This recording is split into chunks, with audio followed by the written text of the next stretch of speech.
The Mystical City of God, Volume 1, Book 1, Chapter 2. How the Lord, in the state in which He had placed me, manifested to me the mysteries of the life of the Queen of Heaven.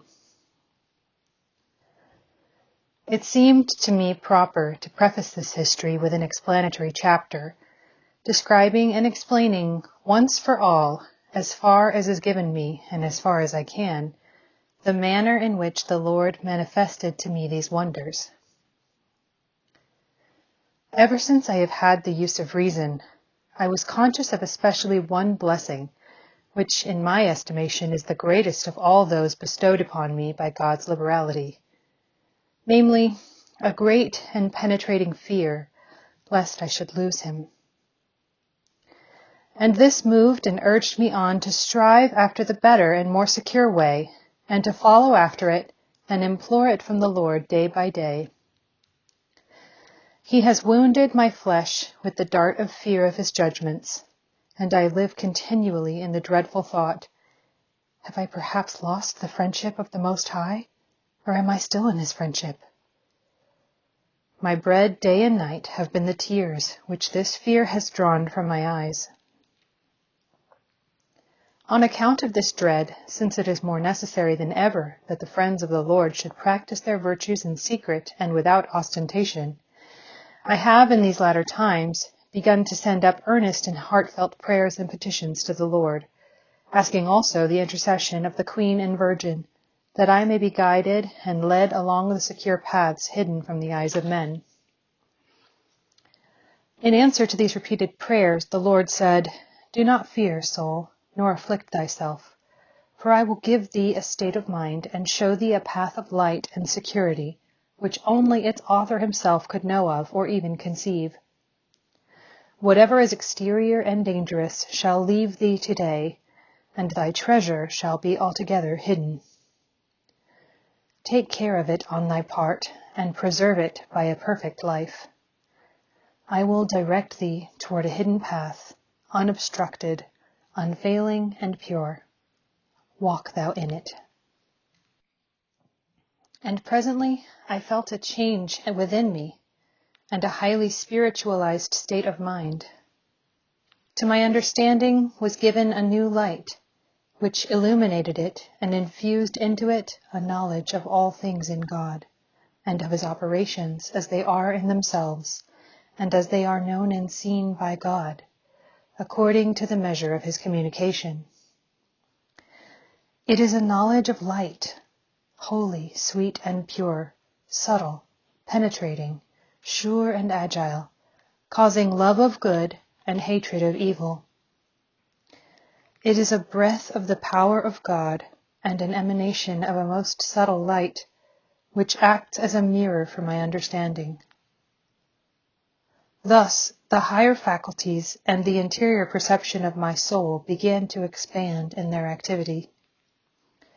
For the object, by means of the light which flashed from it, showed itself to be infinite, though the perception of it remained limited and the understanding finite. It is a vision, as it were, of the Lord seated on a throne of great majesty, where, always within mortal limitation, I perceive His attributes distinctly. A veil, which seems like purest crystal, intervenes, through which the wonderful attributes and perfections of God appear distinctly and clearly perceptible. Yet this vision is not entire, immediate, or intuitive, or entirely free from obstruction, but always comes through a medium, which is nothing else than this crystalline covering above mentioned. The perception of that which it covers is not painful to the understanding, but it is marvelous, because the mind is aware that what is perceived is infinite, and that the one who perceives is finite. The mind reposes in the hope of once possessing that which it perceives, and of once seeing the veil removed, and the medium done away with, as soon as the soul shall have been freed from the mortality of the body. In this vision there are 3 different ways or degrees, according to the different methods by which the divine will communicates it and according to the dispositions of the human will. Sometimes he manifests himself more clearly, at other times less. At times some mysteries are revealed to the exclusion of others of great importance. This difference is usually in accordance with the dispositions of the soul. For if the soul does not preserve itself in peace, or if it is guilty of some fault, no matter how small, it will not experience this vision in its fullness. In the one I have described, the Lord is perceived so plainly and so securely that there is not the least room for doubt.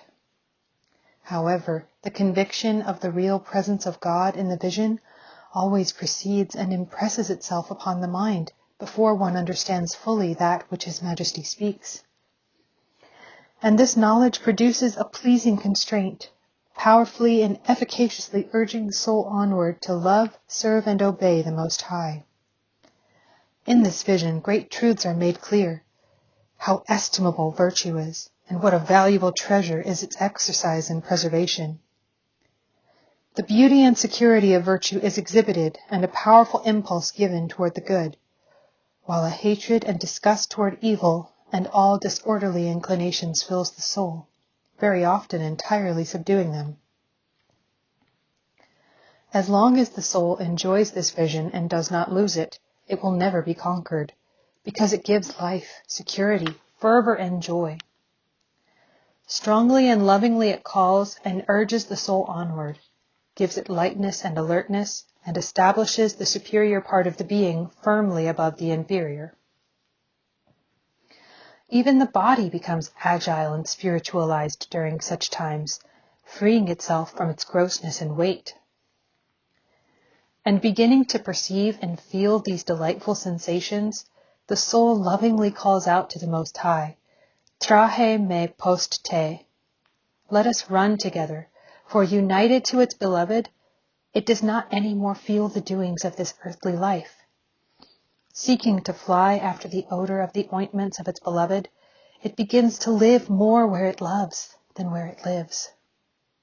Having already left behind its lower nature, it turns back only for the purpose of reforming it and curtailing its animal appetites of the passions. If at any time they seek to rise in rebellion, the soul will subdue them with alacrity, for already not I live, but Christ liveth in me. To a certain extent, in all these holy operations and aspirations, is felt the assistance of the Spirit of Christ, who is the God and the life of the soul, and who is known as such by the fervor, by the enlightenment, by the holy desires, by the light, and by the facility of action inspired by him. These are such that only God can be the author of them. One feels the uninterrupted activity of love which it causes, and of intimate conversation with God, living and continuous, which rivets the attention of the mind to the things of God, and withdraws it from earthly things. Christ manifests himself as living within the soul, exerting his power and dispersing the darkness by his light. This may be properly designated as standing in the entrance of the house of the Lord, for there the soul beholds the splendor emanating from the beacon light of the Lamb of God. I do not say that this is the whole light, but it is part of it, and it consists in a knowledge superior to the capabilities and faculties of a creature. In furtherance of this vision, the Most High animates the intellect by a certain subtlety and light, thus adapting it for the exalted knowledge. Moreover, the knowledge thus given is accompanied by the certainty which is peculiar to faith, as experienced in regard to the more common truths of revelation. Faith accompanies the vision, and the Omnipotent gives to the soul power to appreciate the value of the knowledge and the light which he infuses. Its light is inextinguishable, and all good things and a nobility of great price come to me with it. This light goes before me, directing my ways, and I took possession of it unerringly, and I desired to communicate it without envy, nor have I concealed its excellence. It is a participation of the divinity, and its presence is a great delight and joy. It teaches great things freely, and it disciplines the heart. With irresistible force, it banishes and expels the deceitful things of this world, wherein, solely by looking upon them in this light, the spirit finds immeasurable bitterness. By it, the soul leaves behind the perishable things and flies to the sacred refuge of eternal truths. It enters into the cellar of fermented wine, where the Most High orders in me the most holy charity. And by it he urges me to be patient and without envy, to be kind without offense, to be free from pride and ambition or anger, thinking ill of nobody and suffering and tolerating all things. Its voice is ever within me and secretly warns me powerfully to do what is most holy and most pure, teaching me in all things. And if I fall short in the slightest degree, it reprehends me without ever passing over the smallest point. This is the light which at one and the same time enlightens, raises to fervor, teaches and reprehends, chastens and enlivens, calls and deters, warns and compels, makes clear the distinction between good and evil, discloses the hidden and the profound, the length and the breadth, which reveals to me the world, its state, its inclinations, its deceits, and the lies and fallacies of its lovers and clients. Above all, it teaches me to despise the world, to tread it underfoot, and to raise myself to the highest Lord and Governor of the universe.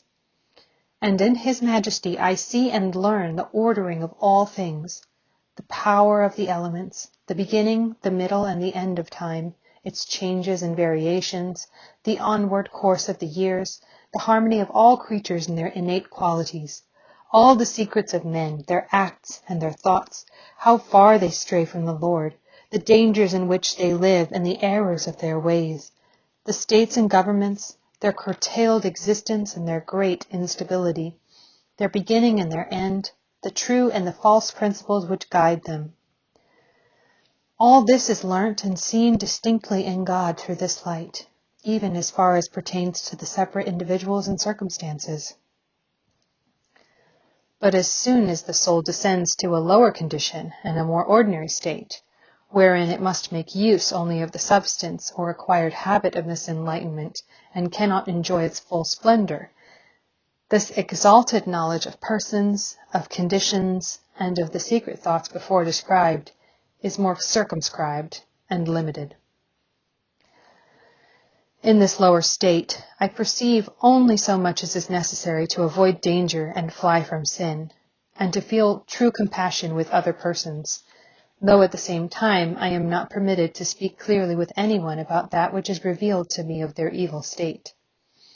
I could not do it if I tried, for it seems as if I am made dumb, except at times when the author of this light gives me permission and commands me to admonish one of my neighbors. But even on such occasions, I must not disclose the nature of my cognition, but I am constrained to speak to the heart, using plain arguments, simple, ordinary, and charitable persuasion in God. At the same time, I am urged to pray for their necessities, which for that object become known to me. Although all these things were revealed to me with the greatest clearness, yet never has the Lord shown me the final ruin of any soul which has damned itself. This knowledge is withheld from me by the providence of God, because He is so just, that He does not deem it befitting to reveal the damnation of a soul except for some great purpose. And if I were to come to the knowledge of such a great ruin, I think I should die of sorrow. This would doubtlessly be the effect of such a revelation, so great is the grief caused by the sight of a soul forever separated from God. I have besought Him not to show me anyone who will damn himself. I would not refuse at the cost of my life to liberate anyone who is in sin, nor would I object even to see the present state of such soul. But may I never see one who is beyond redemption. This light is given me, not that I may reveal my secrets in particular, but that I may make use of it with prudence and wisdom. Though it continues to be only accidental, it remains with me in the same way as some substance that vivifies and comes from God Himself, and in the manner of a habit, to ensure the good government of my lower appetites and feelings. Moreover, in the superior part of my soul, I enjoy a vision and habitation of peace, and I understand the mysteries and sacraments of the life of the Queen of Heaven and of other mysteries of faith, which were thus continually made manifest and present to me in this never-failing light. And if at any time I descend, creature-like, to attend to human affairs, the Lord presently calls me with a sweet yet rigorous severity, and again draws my attention to His words and teachings, and to the conscious meditation of these sacraments, graces, and virtues, and to the exterior and interior works of the Virgin Mother, as I will explain farther on. Thus, when in the state of enlightenment aforesaid, I see also and recognize the same Queen and Lady as she speaks with me. Also the holy angels, their nature and excellence. Sometimes I see and recognize them in the Lord. At other times I see them in themselves. But with this difference, that in seeing them in themselves, I descend to a lower grade of knowledge. I perceive also this difference, which results from the object and from the kind of knowledge. In this lower degree of vision, I see, speak, and listen to the holy princes. They converse with me and explain many of the mysteries which the Lord has shown me. The Queen of Heaven likewise manifests and propounds to me the mysteries of her most holy life and of its admirable events. With great clearness I recognize each one of these holy persons, feeling the divine effects which each one excites in the soul. But when I see these same persons in the Lord, I perceive them as through a mirror placed freely by His Majesty, in which He shows to me the saints according to His pleasure, with great clearness, and producing most exalted effects in my soul. For this admirable light, the Lord Himself becomes known, as also the saints in their excellent virtues and wonderful works. Likewise, the manner in which they exercise these virtues by the help of the graces that made them capable of all this. In this state of knowledge, the creature is more abundantly and completely filled with a joy that still further increases the power and satisfaction of the soul, and poises it as if on its center of gravity. For the more intellectual and the less corporeal or imaginary the light, so much the more powerful and exalted are the effects, and so much the more substantial and certain is the knowledge attained. Yet also here there is a difference, for the vision or knowledge of God Himself, of His attributes and His perfections, is superior, and its effects are most sweet and affable, while the vision and knowledge of the creatures, even in the Lord, is of an inferior order. This inferiority, it seems to me, arises in part from the soul itself, since its own vision is so limited that it cannot attend to or perceive God so well when seeing Him conjointly with creatures as when seeing Him by Himself and without them. Also, this vision of God by Himself is accompanied by a greater plenitude of joy than the vision of creatures in God.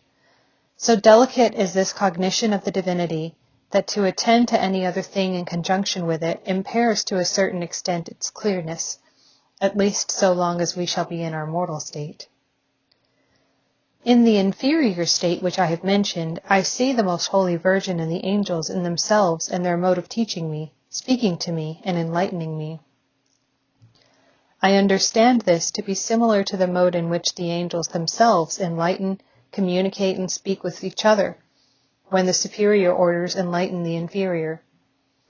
The Lord is the first cause of this light, but the Queen who has received it in its highest plenitude communicates it as through a channel to the superior part of my soul, so that I begin to know her excellence, her prerogatives and mysteries in the same manner as an inferior angel perceives that which is communicated to him by the superior spirits. I recognize her also by the doctrine which she teaches, by the efficacy peculiar to it, and by other qualities which are felt and tasted, and which indicate the purity, elevation, and certainty of these visions.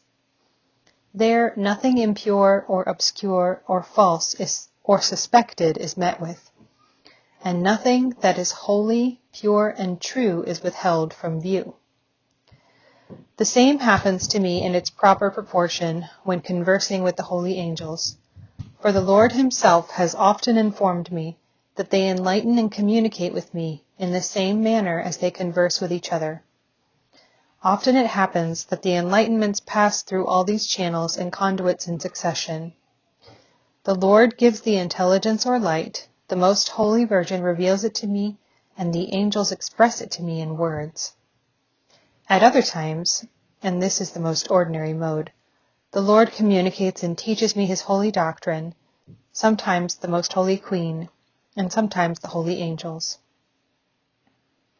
It also happens that I receive only the understanding of things, and then I am left to find for myself the terms which befit that which I hold in the intelligence. In finding these terms, I may err if the Lord allows, for I am only an ignorant woman, and I must rely on what I have heard. If any difficulties arise in the explanation of my visions, I take counsel with my master and spiritual guide, especially in more difficult and arduous matters.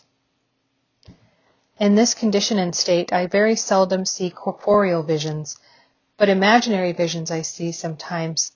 These are of a much lower grade than the exalted, more spiritual or intellectual vision of which I have until now spoken. But this I can assert with confidence. In all the spiritual enlightenments which I receive, great and small, lower or higher, whether they come from the Lord, the Most Blessed Virgin, or the holy angels, in all of them I obtain most abundant light and help of salvation, enabling me to see and know the truth and the possibility of greater perfection and sanctity. I feel within me a divine force which compels me to seek the greater purity of my soul and advancement in the grace of the Lord, which makes me ready to die for it and to act in all things according to greater perfection. With the help of the different grades and kinds of intelligence already described, I learned to know all the mysteries of the life of the Queen of Heaven to the great advancement and rejoicing of my spirit. For this I thank the Almighty with my whole heart and mind. I magnify him, I adore and praise him as the all-powerful and holy God, strong and admirable, worthy of honor, magnificence, glory, and reverence through all the ages. Amen.